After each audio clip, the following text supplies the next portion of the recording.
Hello, and welcome to Thinking Thursdays with Miss B of Able Counseling and Consulting. Yes, Miss B, that's me, Bronwyn Lucas. For those of you who don't know, Thinking Thursdays is our chance once a month just to discuss mental health issues. This month, we're talking about domestic violence, as October is Domestic Violence Month. Before we start each month, I want us to begin with a few deep breaths. Why? As we talk about our mental health, learning how to relax yourself and be in a calm state is so beneficial that every month we will practice this. So, for those of you who haven't ever done this with me, and those of you who know, put your hand on your stomach, and my hand's going to raise up. As my hand goes up, you breathe in. As my hand goes down, you breathe out. And we'll do this a couple of times just so you can relax. So let's do it with me. Oh, I forgot to say, as you breathe in through your nose, you're going to push your stomach out and you're going to slowly let it out through your mouth. Let's try it. Breathe in, breathe out. One more, breathe in, breathe out. In through your nose, out through your mouth. Now, the reason we start with those deep breaths, when I want you always to remember your good mental health and be able to put yourself in a good, positive spot. As I said, October is Domestic Violence Awareness Month. So I chose that as our topic within mental health this month to deal with. I always like to start with the definition of whatever we're talking about. So I'm going to actually read the definition. Domestic violence, which is also called intimate partner violence or domestic abuse or relationship abuse. Well, that's what it's called. It is a pattern of behaviors used by one partner to maintain power and control over another partner in an intimate relationship. So basically, it's when you have two people in a relationship and one person wants power and control over the other, and they do it through violent means. It doesn't necessarily start out violent. It begins generally emotional with wanting to take power and control over the other person. Now, if you are thinking, what segment of the population is impacted by domestic violence? Every stratosphere of the society, no matter the gender, no matter the ethnicity or the socioeconomic level. Domestic violence hits every one of these levels rich, poor, black, white, it doesn't matter. Domestic violence does not discriminate. Anyone can fall prey to domestic violence. So it could be married couples, dating couples, people just living together. And as I said, it doesn't matter about anything else. It also doesn't matter about your sexual preference. You find domestic violence in all types of relationship, whether same gender, different gender, it doesn't matter. Domestic violence exists. Most of you under the sound of my voice have heard of domestic violence. Many of you may be involved in a relationship that involves domestic violence. For people who are not involved in these relationships, you generally think, why didn't she just leave? And I say she because majority of the relationships involve women are the ones who are being abused. But yes, men can be the victim of domestic violence as well. But for the purpose of tonight, we'll say she because that is the majority of who's impacted. So you think, why doesn't she just leave him? He's no good. He's this, he's that. It's easier said than done. And if you're not in that situation, it might be hard to understand that. We're going to come back to that in a little bit, but I wanted to at least talk about what are some of the signs of domestic violence. As I said, it's all about control. The one who is the abuser wants control of the other. How do they get it?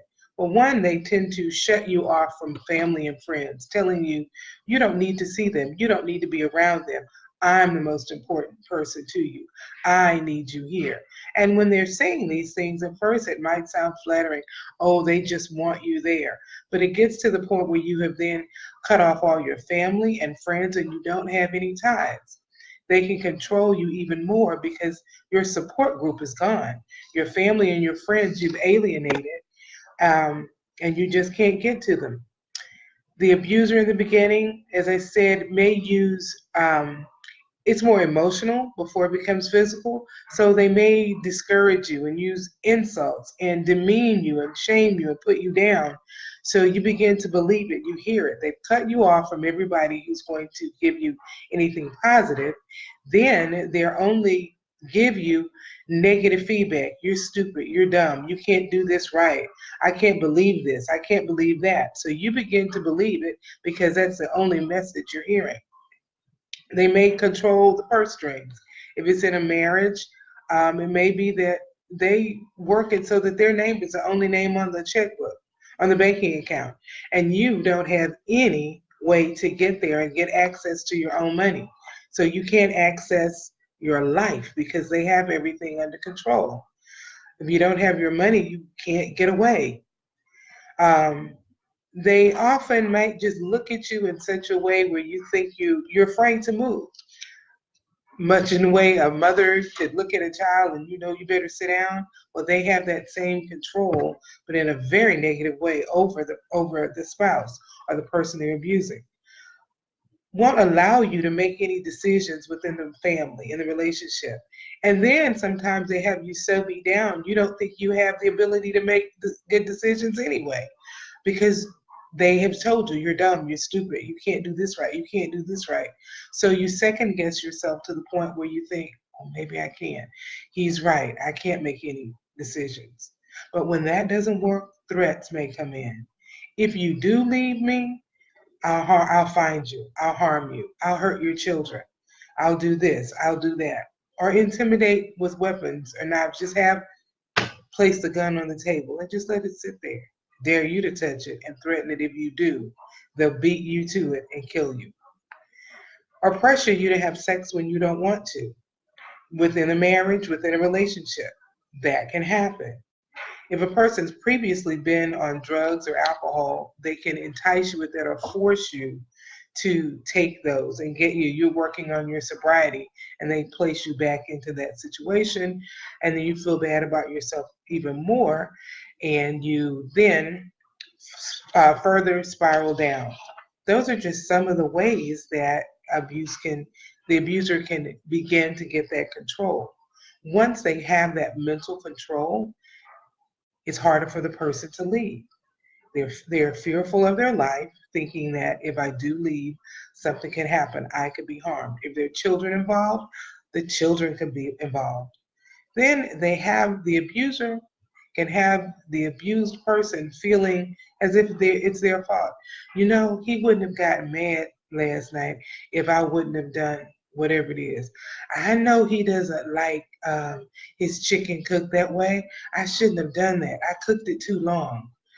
It can be the most minor detail that will have a woman second guessing herself, or any abused person second guessing themselves. So it's your fault. You've done this. You believe it. That's not true, but that is what you would believe. As I said, tonight is just to make you aware of what's going on. So, what if you know someone who you suspect is in a relationship that is unhealthy because it involves violence? What do you do? Well, if you just go tell them you need to leave that man, he is no good for you, that is not going to work. They're so invested, they're embarrassed. For one, I don't know. No, no, really, it's not him. He didn't do that. I fell the other night. This bruise, I was running. I just started running. I was running on the track and I fell. You get all kinds of excuses why it's not there. More importantly, be than just telling them to leave, be supportive. I'm here for you. If there's anything going on that you need to talk about, I will listen, and I'll listen in a non-judgmental manner. So let them know that I'm here for you. I'm here for you. Hearing that message can be very positive because they may not be ready, but the second they're ready, they'll have someone to talk to be able to say, okay. And you might say, I know some things are not going on in that relationship. Whenever you're ready to talk, day or night, call me and be willing to listen when they're ready without being judgmental. But if you're the person who's in the relationship, maybe you have been cut away from your friends, maybe you are afraid to leave. Remember that you are worthy of, of greatness. You are not worthy of being beaten, abused physically, emotionally, sexually, any kind of way you're being abused in that relationship. You're better than that. Whatever negative messages you're being told, they're wrong, they're lies. And it may be very fearful to try to leave. Here are a few stats I want to share with you just about abuse. On the average, 24 people per minute are victims of rape, physical violence, or stalking by an intimate partner. 24 people per minute are involved in some form of domestic violence or stalking. Stop and soak that in for a moment. That's just to let you know how prevalent this is. Now, when it comes to children, let's talk about children. I have spent most of my professional career working with children, so I can't leave out how children factor into this. Before I give you stats on children, because our time is so short, I want to say this. I work with many people in my practice who are victims of domestic violence, and most of them always say, but my children aren't affected. They're in another room where we only fight when they're not at the house. Let me say this. Have you ever walked into a room and later on you found out the people were arguing, but you walked in and there was tension in the room and you could feel that tension and you're like, oh, how you doing? What's going on? Because you see it on their faces and you can tell something's going on. Oh no, we're fine. The words may say we're fine, but the feel in the room says otherwise. The opposite of that, let's say you're going to a baby's first birthday party. It's a big deal. It's a big deal for the adults because the 1-year-old really doesn't know. But the energy in the room is exciting, it's electric, it's fun. Walking into each of those rooms gives you a different feel. What does that have to do with children and domestic violence? When you believe that children are not impacted, they don't know, just like you can feel it as an adult when you walk into a room, you can feel if it's good energy or bad, so can children. So when you, the parents, are fighting, or you have just had a major blowout and mom's not crying, but she's hovering in a corner, children can tell. They can feel that energy in the room. Even if you smile and shake it off, they can feel the energy in the room. No one's immune. So often you think your children are unaware, they're aware. Think back to when you were a child. You knew many things that your parents thought you didn't know. It's the same with this generation of children. They know. Children know something's going on. So don't think you can hide it from them. So often people stay in relationships because they think it's better for the children. But if you're in a situation where you're being harmed physically and emotionally, so are the children. Statistics show that children who are 1 in 4 children who are involved, whose parents have a violent relationship, 1 in 4 of those children become a victim of abuse as well, by either the abuser or the abused. It may trickle down to them, or the father who's abusive may abuse kids, the mother who's been abused may then abuse the kids. But 1 in 4 children whose household is involved in domestic violence become victims of violence themselves. So wow, children are totally impacted by this. As I look at the clock, we're at 14 and a half minutes of our 15 minutes. I knew it would be short, but I wanted to bring awareness to domestic violence and say that it is something in our communities, in our world, that we must attend to. If it's you, seek help. Find someone who will believe you. Find a loved one who will help you. Go to the police, do what you need to do. If it's your friend, be there for them. Help them. Let them get out of this situation. Also, I wanted to say October is also Breast Cancer Awareness Month. Ladies, if you've not had your mammogram, get one. Mammograms do save lives. I'm wearing my purple for domestic violence and my pink for breast cancer awareness to say these are two things that are important. Take heart and take notice of them. I'm Bronwyn Lucas with Able Counseling and Consulting. You can contact me on Facebook you can direct message me, or you can contact me or leave a message on my page. Thanks for listening.